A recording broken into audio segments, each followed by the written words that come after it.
ఓం నమో వెంకటేశాయ. అందరికీ నమస్కారం. హిందూ టెంపుల్స్ ఇన్ఫర్మేషన్కి స్వాగతం. నా పేరు శ్రీకాంత్. ఈ వారం 10 రోజులలో ఎలాంటి దర్శన టికెట్స్ లేకుండా తిరుమల దర్శనానికి వెళ్తున్నారా? అలాగే ఎలాంటి దర్శన టికెట్ లేకుండా వెళ్తున్న వారికి SSD ఫ్రీ దర్శన టోకెన్స్ ఎక్కడ ఇస్తున్నారు? అలాగే ఏ దర్శనానికి ఎంత సమయం పడుతుందో తెలుసుకోవాలనుకుంటున్నారా? అయితే ఈ వీడియో చివరి దాకా చూడండి. అలాగే ఈ వీడియోని లైక్ చేసి షేర్ చేయండి. తిరుమల తాజా సమాచారం కోసం హిందూ టెంపుల్స్ ఇన్ఫర్మేషన్ ఛానల్ని సబ్స్క్రైబ్ చేసుకోండి. ప్రస్తుతం వేసవి సెలవుల కారణంగా తిరుమలలో రద్దీ అధికంగా ఉంది. అందులోనూ ఎలాంటి దర్శన టికెట్ లేకుండా వెళ్ళే వారి సంఖ్య కూడా అధికంగా ఉన్న కారణంగా కొండ కింద తిరుపతిలో ఇచ్చే టైమ్ స్లాటెడ్ ఫ్రీ దర్శనం SSD టోకెన్స్ అనగా సర్వదర్శన్ టోకెన్స్ ఇచ్చే కేంద్రాల్లో రద్దీ కూడా ఎక్కువగా ఉంటుంది. అందుకే ప్రస్తుతం ఈ సర్వదర్శన్ టోకెన్స్ ఇచ్చే కేంద్రాల్లో టోకెన్స్ ఇచ్చే సమయం కూడా ముందుగానే ఇస్తున్నారు. ఎప్పుడు ఇచ్చే సమయం కంటే ముందుగా వైకుంఠ ఏకాదశి కంటే ముందు ప్రతిరోజు ఏ రోజుకు సంబంధించిన టోకెన్స్ ఆ రోజుకు తెల్లవారుజామున 2 గంటలకు ఇచ్చేవారు.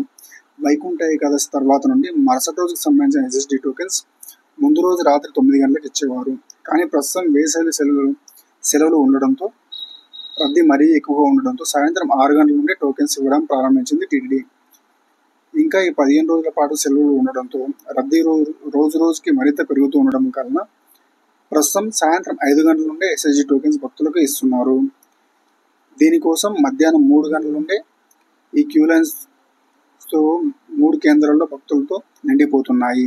టోకెన్స్ ఇవ్వడం స్టార్ట్ చేసిన 3 గంటల్లోపే సంబంధిత రోజు పూట అయిపోతున్నాయి. కాబట్టి ఈ వారం 10 రోజుల పాటు ఈ టోకెన్స్ ఇచ్చే సమయాన్ని దృష్టిలో ఉంచుకొని తిరుమల యాత్ర ప్లాన్ చేసుకోవాల్సిందిగా మనవి. ఇక తిరుపతిలో సర్వదర్శన టోకెన్స్ ఇచ్చే కౌంటర్స్ ఎక్కడంటే ముందుగా మొదటి విష్ణు నివాసం. ఇది రైల్వే స్టేషన్ ఆపోజిట్లో ఉంటుంది. రైల్వే స్టేషన్ ప్లాట్ఫామ్ నుండి డైరెక్ట్ విష్ణు నివాసంకి వెళ్ళడానికి వంతెన ఉంది. విష్ణు నివాసంలో రూమ్స్తో పాటు లాకర్స్ కూడా అందుబాటులో ఉంటాయి. రెండవది శ్రీనివాసం. ఇది బస్టాండ్కి దగ్గరలో ఉంది. ఇక్కడ కూడా రూమ్స్తో పాటు లాకర్స్ అందుబాటులో ఉన్నాయి. మరియు ఇక్కడ మధ్యాహ్నం మరియు రాత్రి అన్నప్రసాదం కూడా లభిస్తుంది. మూడవది భూదేవి కాంప్లెక్స్. ఇది అలిపిరికి దగ్గరలో ఉంటుంది. ఈ 3 కేంద్రాలలో దర్శన టికెట్స్ దొరికిన వారు తెల్లవారుజామున 5 గంటలలోపు శ్రీవారి మెట్టు మార్గానికి వెళ్తే ప్రతిరోజు ఉదయం 6 గంటలకు ఏ రోజుకు సంబంధించిన టోకెన్స్ ఆ రోజుకి ఇవ్వడం ప్రారంభిస్తుంది. ఈ టోకెన్స్ ప్రతిరోజు 3000 నుండి 5000 వరకు ఇవ్వడం జరుగుతుంది. ఈ మార్గంలో మెట్ల స్టార్టింగ్లోనే SSD టోకెన్స్ ఇస్తారు. ఈ టోకెన్స్ పొందిన శ్రీవారి భక్తులు 1200 మెట్టు దగ్గర స్కానింగ్ చేయించాల్సి ఉంటుంది. ఇక అలిపిరి మెట్ల మార్గంలో ఎలాంటి దర్శన టికెట్స్ ఇవ్వడం లేదు. SSD టోకెన్స్ ఇచ్చే 3 కేంద్రాలైన విష్ణు నివాసం, శ్రీనివాసం, భూదేవి కాంప్లెక్స్లోని ఏదో ఒక ప్రదేశంలో టోకెన్ తీసుకొని వెళ్ళాలి. అలాగే ఎలాంటి దర్శన టికెట్స్ లేకుండా తిరుమల వెళ్ళి దర్శనం చేసుకోవచ్చు. ఇప్పుడు ఏ దర్శనానికి ఎంత సమయం పడుతుందో చూద్దాం. 300 రూపాయల దర్శనం కలిగిన భక్తులకు 3 నుండి 5 గంటలు పడుతుంది. అలాగే SSD టోకెన్స్ ఫ్రీ దర్శన టోకెన్స్ కలిగిన భక్తులకు 4 నుండి 7-8 గంటల సమయం పడుతుంది. అలాగే చంటిపిల్లల దర్శనానికి దాదాపు 2 గంటల సమయం పడుతుంది.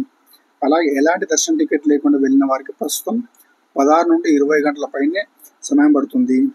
ఇక ఆఫ్లైన్లో రూమ్స్ ఎక్కడ ఇస్తున్నారంటే కొండపైన CRO ఆఫీస్ దగ్గర ఉదయం 5 గంటల నుండి ఇవ్వడం ప్రారంభిస్తుంది టీటీడీ. మార్నింగ్ 5 నుండి 8 గంటలలోపు రూమ్స్ పొందిన భక్తులకు 2 గంటలలోపు వారికి రూమ్ కన్ఫర్మేషన్ అవుతుంది. అదే 9 గంటల తర్వాత రూమ్స్ పొందిన భక్తులకు దాదాపు 4 నుంచి 5 గంటల సమయం పడుతుంది వాళ్ళకు రూమ్ అలాట్ అవ్వడానికి. ఈ ఇన్ఫర్మేషన్ మీకు నచ్చితే ఈ వీడియో లైక్ చేసి షేర్ చేయండి. అలాగే తిరుమల మరింత తాజా సమాచారం కోసం హిందూ టెంపుల్స్ ఇన్ఫర్మేషన్ ఛానల్ని సబ్స్క్రైబ్ చేసుకోండి. ఓం నమో వెంకటేశాయ.